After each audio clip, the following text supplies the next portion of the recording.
امام رضا فرماتے ہیں خدا کی طرف خدا نے کہا ہے کہ جو میرے کم دیے ہوئے رزق پہ راضی ہو جائے میں اس کے کم عمل کو قبول کر لوں گا.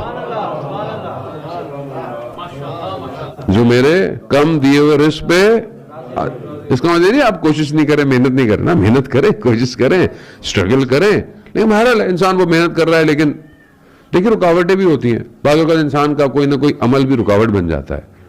خدا رازق ہے. حضرت موسیٰ کو جب حکم ہوا کہ موسیٰ چھوڑو، یعنی اپنے گھر بار کو چھوڑو اور جاؤ، تو حضرت موسیٰ جانے لگے تو حضرت موسیٰ نے کہا پروردگار میرے گھر والوں کا کیا ہوگا؟ تو پروردگار نے کہا موسیٰ عصا کو پتھر پہ مارو.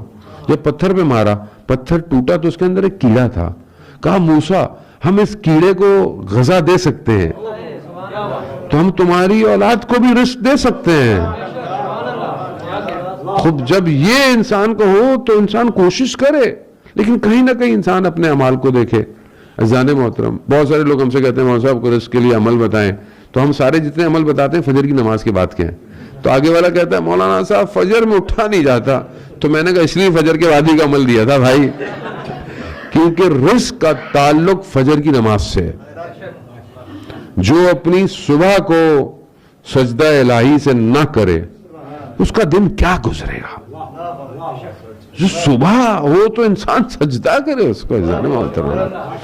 اور آپ یقین کریں ابھی ہمیں اندازہ نہیں ہے بہت لوگوں کو، کیونکہ بعض اوقات انسان رشتوں میں چیزوں میں اتنا پھنس جاتا ہے اس کو اندازہ نہیں ہوتا. جب انسان قبر میں جائے گا نا تب اسے بڑا پچھتاوا ہوگا کہ وہ بہت کچھ کر سکتا تھا لیکن اس نے اپنا وقت ضائع کر دیا. اور اس لیے قیامت کو یوم حسرت کہا جاتا ہے کہ کوئی چیز پلٹ کے نہیں آئے گی. بہتر ہے انسان کی یہی دنیا ہے. عزیزان محترم، چند دنوں کی زندگی ہے، اس کی بارگاہ میں چلا جائے. آپ دیکھیں نا کہ جو اس کے بہترین بندے تھے وہ بھی دنیا سے چلے گئے.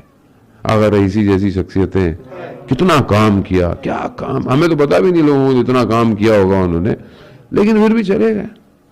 ہر آدمی نے جانا ہے، کوئی یہاں رہنے کے لیے نہیں ہے.